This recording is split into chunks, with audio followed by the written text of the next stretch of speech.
Just kick your shoes off for me.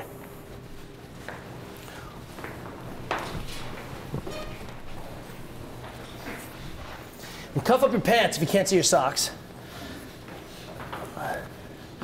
So we need to talk about how to get the feet organized. We'll go about 20 more minutes, and we'll take a break.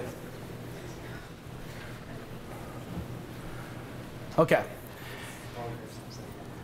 When we talk about running effectively, feet are going forward down the track, period. If I'm a race car and doing this, this is a real problem because your body actually isn't designed to work this way at all. So feet forward, just underneath your lungs. I want you to squeeze your butt and flex your quads as hard as you can and pretend like you're going to spin your feet out. So they're on dinner plates and you're going to try to spread them out. Big toe has to stay on the ground. And you'll notice that I'm creating a ton of torque. Do you guys see the Chasing Khalifa video where all of a sudden he went from a flat foot to having an arch? Yeah, well what we're really trying to do is put you in subtalar neutral, and the external rotation torque that happens to the ankle, I go from collapsed ankle to active stable ankle. All I need to do is what Mike Bergner tells me, shove my knee out. When Bergner tells me to shove my knee out, what's he really saying? External rotation. Yeah, he's sort of a genius that way, right? So feet forward, squeeze your butt, flex your quads, turn your feet out, feel that torque in the ground. That's stability at the hip. All your short hip rotators work to stabilize the pelvis on the femur. Then your hamstrings and glutes and butt and quads can do their job. Does that make sense to you guys? Stabilizers, movers, it's oversimplified, but that's a nice little image. Your femur looks like this, so it has this big mechanical advantage to rotate that thing in plane and create stability. Now turn your feet out 30 degrees. Now we turn our feet out 30 degrees with our beginners because why? They've never squatted before, and there's a lot going on, and theoretically you would unimpinge the hip. That's what we've done. So now you're at 30 degrees. Do you feel the same level of tension and torque there? Now squeeze your butt and rotate your feet out and tell me how stable you can get. How's that feel? Not good. And what ends up happening is it's difficult to stabilize. It's not impossible. But where do I find stability? With that valgus force knee. In fact, if you look at anyone turn 30 degrees, their default position is collapsed foot arch. Do you see how collapsed your feet are? Let your feet go. Just go ahead soft again like you were. You see how that foot is flat? Now make your feet straight. Yeah? And now squeeze your butt and flex your, and now she has an arch and her foot becomes stable. I contend that if you turn that foot out as an unconscious compromise, you're immediately going to collapse through the ankle, and we see that pronated valgus force. And that sets me up because the ankle rotates this direction. So my only plane of force is to rotate in because it's difficult to rotate out, and there I've collapsed and there's my ACL. Does that make sense to you guys? I've got to put my knee in a position where I can control that. The Chinese teach their young gymnast athletes, and now a lot of the Americans do, to land with feet together because then it blocks this valgus force, and because the feet are together, they're straight, and we stop this ACL rotational shear mechanism. This is an absolute collapse in the system mechanically. And what I need to do is put my foot into a good position.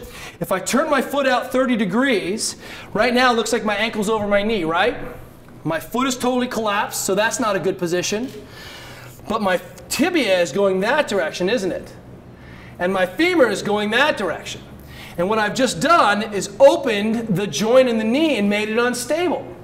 I've gone from a stable position and basically inhibited my popliteus, and as soon as I'm here, now everything tightens up, hip rotators work, and you'll see that the ankle range of motion also matches as in relatively in plane with my hip range. As soon as I'm here, 30 degrees, well then my ankle and my hip don't match up in phase and I can't create the same stability. So I immediately end up with this fault right away. Also, turn your feet out, exaggerate this feet out, turn out for me. Now squeeze your butt as hard as you can, because this is our ballet dancers, right? You got the full turnout, you can do it. You got to be in a good tight arch position, so you're going to have to really squeeze your butt and flex, externally rotate. Now, our dancers are like, you don't understand, this is our tucked under position all the time. I was like, I understand, that's my deadlift spine position. There's only neutral spine, right? Now squeeze your butt as hard as you can, do what you can. Now release your butt. Did you overextend? Yeah. So you're saying, Kelly, that if I turn my feet out, what happens to my pelvis? It naturally wants to overextend as a default. What I need to do is be able to put myself in a position where I can maintain upright neutral spine, and as soon as I turn that foot out a little bit, I have a problem. If the main reason to turn the foot out is for my beginners is to unimpinge the hip, is there another way that I could unimpinge the hip? Oh, I just did it actively. And what we're trying to do is actively get our athletes to externally rotate their feet, or externally rotate their thighs, so they actively unimpinge the hip. And now I have unimpingement and I have stability. Does that make sense? Okay, so let's see if we can take that idea into our deadlift. So let's first just squeeze your butt and try to rotate your feet on plates first. And see how stable you are? Now load that hip back. Does it feel different already? A little tighter, doesn't it? Now bring the knee forward. And as you bring the knee forward, bring the knee back and out. Anyone feel super tight there? Big, powerful muscles, secret muscles, shing. Deadlifting does not hurt your back. Deadlifting is not tiring on your back. Deadlifting is tiring on your hamstrings. Can you guys feel that difference? Now let's go without that rotation. Belly tight, load forward, and see how much further you have to go before you find any tension. Knees forward and back. You see how there's no tension there? When we see our beginner athletes power cleaning, what's the problem we see with our beginner athletes? They raise the butt early, don't they? You're like, okay, you're tight, ready to go. Whoop! And you're like, okay, that's a good morning power clean. Do it again. And you're like, okay, butt down. Got it, coach. Whoop! What is the athlete looking for? Tension. How do we create tension?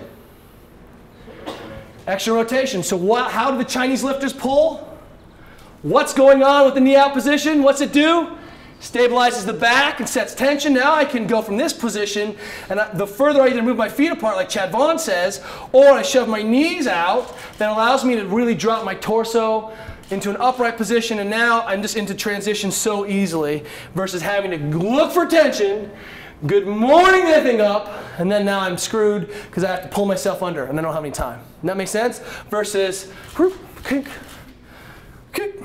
That's what we're looking for. How do I get out of transition so I can jump longer and have movement options? And I do that with external rotation. When you go down and